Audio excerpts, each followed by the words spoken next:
Kepala Disdikbud Prabu Mulih, A. Darmadi mengungkap penyebab Kepala Sekolah SMP Negeri 1 Prabu Mulih, Sumatera Selatan, Roni Ardiansyah dicopot dari jabatannya.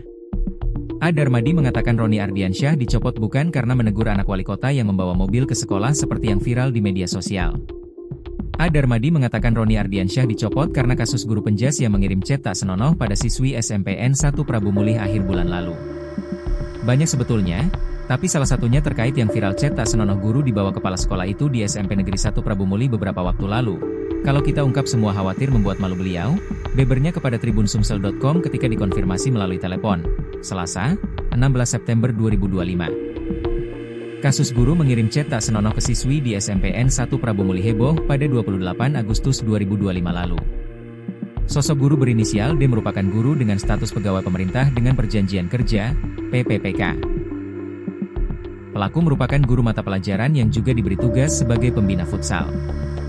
D dimutasi ke instansi lain di luar dinas pendidikan. Ia diberi sanksi dinonaktifkan sebagai guru. Inspektur Pemkot Prabu Mulih, Indra Bangsawan menjelaskan D telah mengakui perbuatannya dan kasus tersebut berakhir damai. Sudah damai dengan orang tua murid. Untuk selanjutnya masalah ini kami serahkan kepada kepala sekolah, karena kepala sekolah yang berhak memberikan sanksi, katanya.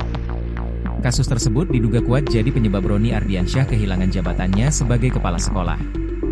Kini, Roni akan menjadi guru biasa di SMP Negeri 13 Prabu Mulih. Akan dimutasi ke SMP Negeri 13, sesuai permintaan beliau dan akan jadi guru biasa namun masih menunggu SK terbit, jelasnya. Sementara itu, Roni mengaku, ia dicopot dari jabatannya lantaran salah dalam mengambil kebijakan. Akan tetapi, ia enggan menjabarkan kebijakan apa yang ia ambil, sehingga membuatnya dimutasi sebagai kepala sekolah. Selain itu, ia juga tak menanggapi terkait pencopotan itu karena dirinya menegur murid yang membawa mobil ke sekolah. Intinya saya sudah sertijab, saya ikhlas, karena memang penyebabnya saya buat kebijakan. Saya sangat menghormati keputusan pimpinan, kata Roni saat dihubungi Kompas.com melalui sambungan telepon, Selasa. Roni menjabat sebagai kepala sekolah sejak Agustus 2023. Sebelumnya, ia juga sempat menjabat sebagai kepala SMP Negeri 7 Prabu Mulih selama 9 tahun dan sempat dikirim ke Cina. Kendati memiliki segudang prestasi dan dikenal sebagai pengajar kondang, Roni kini ikhlas ditempatkan sebagai guru biasa. Saya baik-baik saja, saya ikhlas, terangnya.